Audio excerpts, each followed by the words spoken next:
passive parenting versus the low demand approach.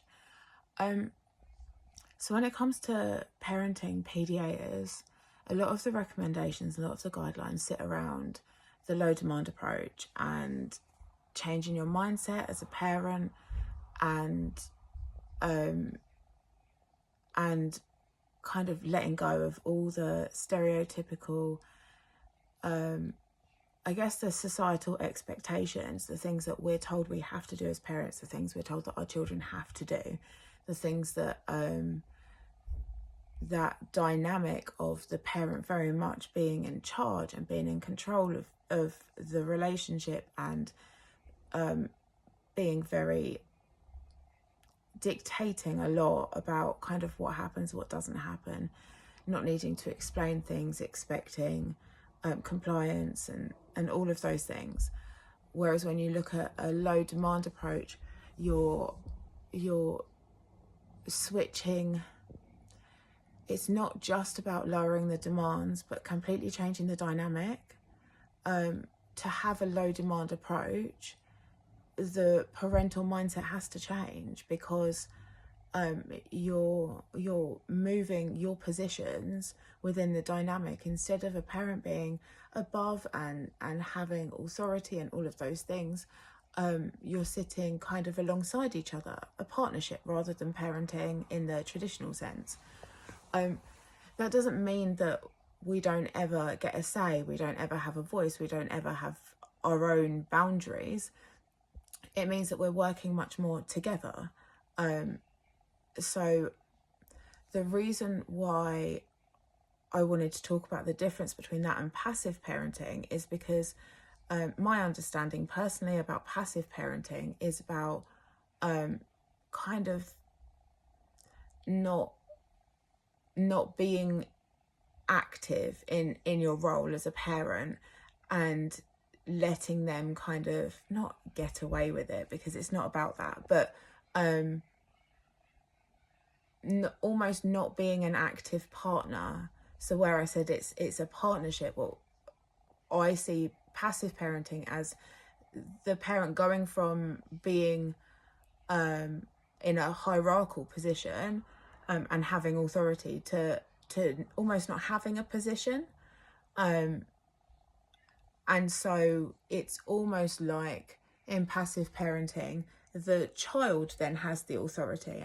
And when I look at low demand, I do think that sometimes there does need to be an amount of kind of just backing off. It depends where the child is. If they're in a significant mental health crisis, then there's more important things than kind of finding a way to have that partnership kind of relationship. But I think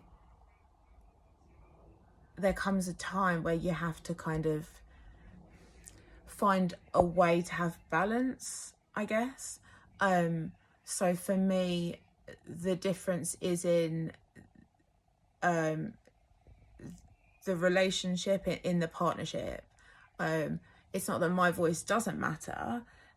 It's not that I don't have a voice. It's just that my voice has equal value to my son's voice.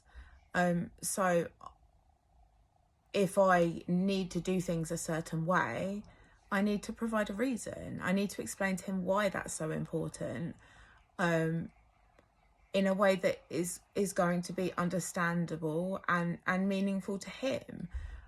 It does then allow you to realize the things that do matter, because if you can't find a reason, then it probably isn't that necessary. It might just seem necessary, or we might be stuck in that mindset that tells us that it is necessary. And I think that's the difference. And once our PDAs have their autonomy and the relationship is repairing, because if you've had that traditional parent mindset, then the first thing to accept is that the trust has been broken. Like, they trusted us to listen to them and to hear them, and often if you've got a very traditional parenting relationship, then you're not hearing them, you're not validating them, you're not appreciating how they're feeling, because you're like, well, I'm just no, we're going to do it my way. And that's invalidating. So I think for us, the first kind of position we really needed was for me to go, do you know what? I know that I haven't been what you needed me to be, and I'm sorry. I am learning to do it differently. But for me to learn how to do it differently, obviously I need to work on that myself. But I want you to tell me if something isn't working for you. Talk to me, tell me, and I will hear you. Even though it hasn't felt like I always did, I now I will. And the relationship gets built from there, from those moments. It's not the words, it's the actions behind them. It's from those moments of stopping, hearing them, and being like, okay, I get that, and I'm going to listen to that, and we can work from there. But I also think it's important for everybody in the dynamic to have a say and to be allowed the freedom to have boundaries. And that includes me. You know, if he is allowed to have autonomy, then I'm allowed to have autonomy too. That doesn't necessarily mean that that's easy. That's a work in progress. And it's also about, I think, personally, recognizing that our autonomy is going to look different.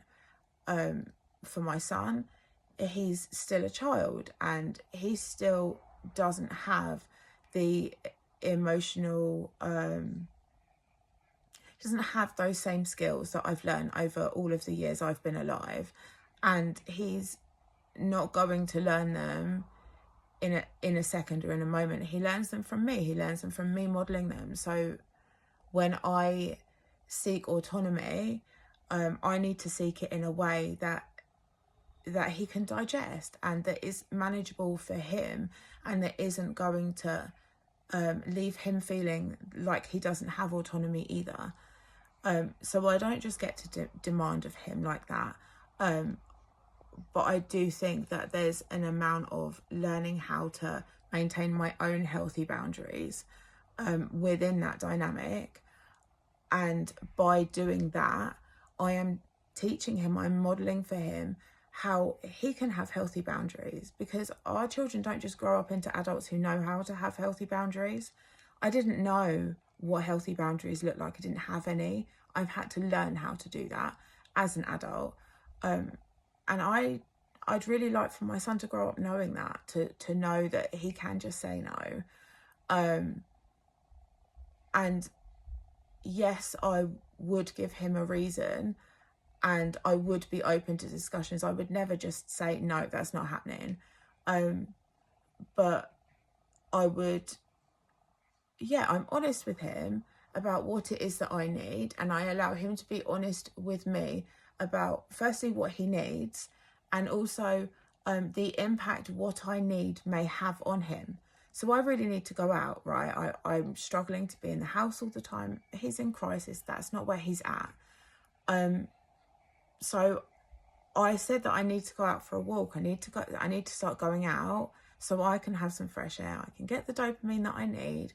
I can seek those sensory experiences that I need. So I'm going to start going out. That's what I need to do for me. He's able to go out. If he wants to go out on his scooter, he can. I can't do that.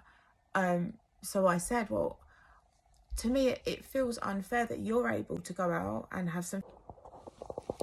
It feels unfair that you get to go out and have some fresh air and I can't.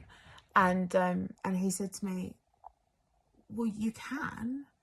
I just need somebody to stay with me, because I feel scared when I'm at home by myself. So it's not about me telling him, and it's not about him telling me. It's about me saying, this is what I really need for myself right now. Can we have a conversation about how that might work? So that your needs are still being met, and I can meet mine too. And that is a continual kind of balancing act. It takes time. It takes time to kind of work through all of those things, so that both of our needs can be met. And to me, that's the difference. The difference is that both of us have an equal place in our home. We both have the right to speak up for what we need, in a way that, so for me, I think it's important that when I speak up for what I need, that it's in a way that is manageable for him, and in a way that lets him know that I'm not saying that this is what I'm going to do regardless of how it feels for you, but this is a need that I really have right now, and I'm interested to know how we could make it work so that that doesn't take away what you need in those situations, and then we'll have a conversation about it. And the same goes both ways. If I'm doing something to meet a need of mine, and that's impacting on his need, his autonomy, and it doesn't even need to be specific, but if it's having a negative impact on him, if it's making things difficult for him, then we'll have a conversation about it. And it doesn't even need to be that it's difficult for him. If he just doesn't like it, like, he gets to just go, I don't like that. And then we can have a conversation about why he doesn't like it, why it's important to me, and to find a way that works for both of us, collaboratively, so that both of our needs can be met. Whereas my understanding of passive parenting is that it's not balanced in that way. It's the parent being inactive, I guess, and I think often that can be people's view of what low demand looks like, especially in the neurotypical world, especially when I talk to professionals. And I've had issues in the past where professionals have been concerned that I'm not parenting him, and I am I'm a parent. I'm raising a child. I live with him 24/7. Yeah, I'm parenting. I'm just not parenting in a traditional sense. I have adapted the way that I parent him in line with his needs, the way that I would expect a teacher to adapt their teaching in line with his educational needs, although that very often doesn't happen. But yeah, that's my understanding. That's my idea of the difference between the two.